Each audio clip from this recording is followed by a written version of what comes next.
El problema económico fue más grave en Andalucía a consecuencia de la organización de la conquista.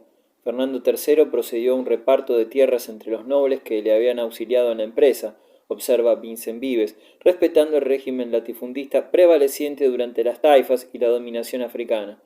La sublevación de los campesinos musulmanes y su expulsión en 1263 facilitó esta medida, de tanta gravedad para el futuro. Ingentes propiedades pasaron así a poder de la aristocracia del norte, que desde aquel momento quedó constituida en uno de los elementos más poderosos del Estado, sin contrapeso alguno por parte de una burguesía casi inexistente, diluida en las ciudades norteñas. A este fenómeno cabe añadir el predominio de la mentalidad pastoril, dimanente de la transhumancia alto medieval, que en los territorios de las órdenes militares, Castilla la Nueva y Extremadura, y en Andalucía occidental hallaron una rápida expansión, y además la carencia de una flota de transporte. La marina estaba en manos de los genoveses, que pusieron las mercancías producto de la artesanía y de la agricultura andaluzas al alcance de los mercados europeos. Sea cual fuera el factor principal entre los citados, la evidencia histórica comprueba el hundimiento sensacional de la economía andaluza durante la generación que siguió a la conquista. Fue una evolución económica distinta a la que experimentaron los reinos de la Corona de Aragón, ya que Castilla se precipitó en el círculo fatal de la inflación, la alteración monetaria y el déficit permanente de la balanza comercial. Política sombría y esplendor cultural. Los múltiples problemas del monarca se vieron agravados por la cuestión sucesoria. Su hijo heredero, Fernando de la Cerda, había muerto prematuramente dejando de su matrimonio con Blanca, hija de San Luis, rey de Francia, dos hijos llamados los infantes de la Cerda, que heredaban a su vez la corona, según las leyes de las partidas, redactadas y promulgadas por el mismo Alfonso X. Un hijo de este, Sancho IV, no acató esta solución hereditaria favorable a sus sobrinos y se sublevó contra su padre, secundado por la mayor parte del reino. Esta guerra civil destrozó al país, el que se empobreció aún más, mientras los musulmanes granadinos y el propio rey de Marruecos se aprovechaban de las circunstancias e intervenían en tan turbulenta situación. Alfonso X murió dejando sus estados sumidos en el caos. 1284. En cambio, como hombre de ciencia, Alfonso X el Sabio se destaca a igual o mayor altura que las más ilustres figuras de la Edad Media, aunque su obra legislativa constituye un código aún prematuro para la brutal sociedad e individualismo de su época. Su finalidad es de inapreciable valor en su tendencia unificadora y reformista, y como medio de divulgación jurídica para su tiempo. El número de sus leyes es de 2802, divididas en 7 partes, generalidades: derecho eclesiástico, político y administrativo, procesal, privado, penal y apéndices, de donde proviene el nombre de 7 partidas. Cada una de ellas comienza por una palabra cuya primera letra constituye acróstico con las siguientes, de modo que, juntando las 7 letras iniciales, se forma el nombre de Alfonso. Su autor fue el propio monarca, ayudado por una comisión de jurisconsultos. He aquí un fragmento de las 7 partidas. Estatuto de los judíos. Mansamente e sin bollicio, malo deben vivir y facer vida los judíos entre los cristianos, guardando su ley, et non diciendo mal de la fe de nuestro Señor Jesucristo, que guardan los cristianos. Otros se debe mucho guardar de non predicar ni convertir a ningún cristiano que se torne judío, alabando su ley y denostando la nuestra. El cualquier que contra esto faciera debe morir por ende et perder lo que ha. Et porque oyemos decir que en algunos lugares los judíos facen el día del Viernes Santo remembranza de la pasión de nuestro Señor Jesucristo en manera de escarnio, furtando los niños e poniéndolos en la cruz, o faciendo imágenes de cera e crucificándolas cuando los niños no pueden haber. Mandamos que, si fama fuera de aquí adelante que en algún lugar de nuestro señorío tal cosa sea fecha, si se pudiere averiguar que de todos aquellos que, porque la sinagoga es casa donde se loa el nombre de Dios, defendemos que ningún cristiano no sea osado de la quebrantar. Muchos yerros e cosas desigualadas acaecen entre los cristianos y los judíos, a las judías y las cristianas, porque viven y moran de consuno. 590. En las villas, andan vestidos los unos así como los otros, por desviar los yerros y los males que podrían acaecer por esta razón, mandamos que todos cuantos judíos o judías vivieren en nuestro señorío que traigan alguna señal cierta sobre sus cabezas. Su obra poética aparece representada en las Cantigas, colección de más de 400 composiciones destinadas a ensalzar a la Virgen, versos que parecen experimentar el influjo de la lírica provenzal y trovadoresca. Están escritas en gallego, idioma predominante en poesía a la sazón. Su métrica revela, por otra parte, una profunda influencia de los musulmanes hispánicos, en especial la estrofa llamada Sehel, y parecen estar adaptadas para una música ya existente en forma coral. El argumento de la mayoría de ellas recoge leyendas y narraciones muy conocidas durante la Edad Media, repetidas y divulgadas en homilías, sermones y panegíricos, e incluidas en muchos libros piadosos a lo largo de los siglos del Gótico. La Escuela de Traductores.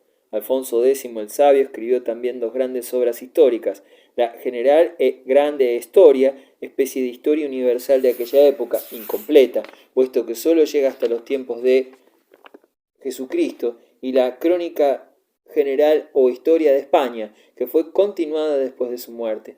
En esta obra se da cabida a poemas épicos que aparecen prosificados, incorporando así la historia popular al conjunto, fusión de lo épico y lo histórico que constituye un caso singular, único en toda la literatura europea.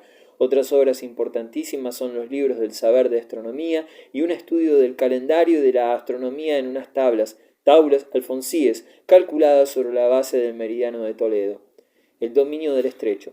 Los sucesores de Alfonso X el Sabio tienden a dominar el estrecho de Gibraltar, paso obligado de invasiones norteafricanas en la península y cordón umbilical que unía al reino moro de Granada con sus correligionarios del vecino continente. Sancho IV, llamado el Bravo, por su carácter enérgico e irascible, después de vencer a sus rivales los infantes de la Cerda pretendientes al trono, acometió el asedio de la plaza de Tarifa, que fue tomada al cabo de medio año, 1292. Esta posición clave fue defendida luego por Guzmán el Bueno, quien prefirió que sacrificaran a su hijo antes que rendir la plaza a un ejército de musulmanes que intentó en vano recuperarla.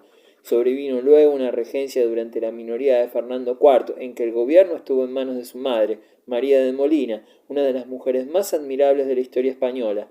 En este reinado se siguió la misma tendencia que en el anterior, recortando el reino granadino a levante y poniente, mientras Jaime II de Aragón amenazaba a Almería. Los castellanos sitiaron Algeciras, que no pudo ser tomada a causa del auxilio de los benimerines norteafricanos. No obstante, pudo conquistarse la posición de Gibraltar gracias a la ayuda de las naves catalanas, aunque las regiones andaluz y murciana cayeran fuera de la órbita reconquistadora aragonesa en virtud del Tratado de Almizra, 1244. Otro periodo de regencia hubo de ejercer la capacitada y generosa María de Molina, gobernando Castilla prácticamente por tercera vez durante la minoría de su nieto, Alfonso XI, que solo contaba un año, cuando murió su padre, 1302. La actitud rebelde y desenfrenada de los nobles obligó a proclamar muy pronto la mayoría de edad del monarca, que empezó su gobierno a los 14 años. Las drásticas depuraciones, castigos o justicias que impuso a los nobles le valieron el apodo de El Justiciero, pero lo cierto es que no tenía otro recurso que la astucia o la violencia para imponerse. Entretanto, benimerines y granadinos habían recuperado Gibraltar, 1333, y Alfonso XI dispuso entonces una nueva campaña en que colaboraron las tropas portuguesas y el reino de Aragón, a fin de afirmar su poder en el estrecho. A través de él, una nueva invasión de benimerines amenazaba su reino, pero la flota catalana impidió el paso, y los cristianos lograron vencer a los musulmanes junto al río Palmones, en una acción más conocida por el nombre de Batalla del Salado, 1340. Las naves catalanas ayudaron también a la conquista de Algeciras, 1342, y solo faltaba recuperar Gibraltar cuando un nuevo enemigo apareció en escena, ante el que todos hubieron de retirarse. El Imperio de la Muerte. La peste negra cubría ya toda Europa. Como un reguero de pólvora se había extendido hasta el último rincón de cada país, pasando sobre tierras y mares. Alfonso XI fue víctima de la epidemia ante los muros de Gibraltar, 1350, y sobrevino un periodo de consternación general. Los primeros síntomas se notaron en la primavera de 1348 en los países de la Corona de Aragón, y medio año después asolaba las comarcas de la meseta castellana y Portugal. La mortandad llegó al punto de sucumbir 3 personas de cada 4. En muchos lugares se recrudeció el bandidaje, pueblos enteros quedaron deshabitados, no podían desempeñarse ciertos cargos, funciones u oficios por falta de gente preparada y hubo que prohibir que se tañeran las campanas por los muertos para evitar una mayor desolación y pesimismo. Pedro I, hijo de Alfonso XI, ocupó el trono. El monarca fallecido no llevó conducta moral muy ejemplar. Dejaba 8 bastardos de un amante, la sevillana Leonor de Guzmán, que fue la primera en sucumbir ante la oleada de venganzas, crímenes y sucesivas guerras fratricidas que estallaron muy pronto y que duraron poco menos de 20 años. El propio monarca siguió el fatal ejemplo paterno y a los 2 días de casado con la princesa francesa Blanca de Borbón, la abandonó para unirse a María de Padilla, también sevillana, uno de los hermanos bastardos del rey, Enrique de Trastamara, que logró sobrevivir a las matanzas de Pedro, acaudilló una rebelión ayudado por Pedro IV de Aragón y Beltrán de Ureskrin, que capitaneaban las campañas blancas y otras partidas de aventureros. A su vez, Pedro I, refugiado en Bayona, recabó el apoyo del príncipe negro y de sus tropas inglesas. España se convertía de este modo en el escenario o prolongación meridional de la Guerra de los 100 Años, a la sazón en período de tregua entre franceses e ingleses. La dinastía de Trastamara. Entablada la lucha, Pedro I no cumplió las promesas que hiciera a los ingleses acerca de la cesión de algunos puertos cantábricos, Lequeitio, Bermeo, Bilbao y Castro Urdiales, a cambio de su ayuda. El príncipe negro, decepcionado y enfermo, abandonó a su suerte al monarca castellano. Avanzaron entonces las fuerzas de Enrique, volvieron a dominar el valle del Ebro y cercaron al fugitivo Pedro en los campos de Montiel. El monarca fue conducido a la tienda de Beltrán de Ureskrin y allí apuñalado en lucha contra su hermano, Enrique. Ocupó luego el trono durante 10 años, 1369-1379, que fueron de continuos problemas y preocupaciones internas y externas, que pudo solucionar gracias a concesiones y mercedes unas veces y cierto despliegue de energía en otras. Los nobles se afincaron aún más en sus latifundios, ventajas financieras y plenitud de sus privilegios. Castilla permanecía entonces aliada a Francia en su lucha contra los ingleses. En tiempos de su hijo y sucesor, Juan I, quedó legitimada la línea bastarda de los Trastamara mediante el casamiento de Enrique, príncipe heredero de Castilla, con Catalina, hija del duque de Lancaster y nieta de Pedro I. Ambos recibieron el título de príncipes de Asturias, conferido por primera vez a los herederos del trono de Castilla, solucionándose así, además, el pleito dinástico. En cambio, Juan I fracasó en sus intentos de unir Portugal a su reino como proyectaba.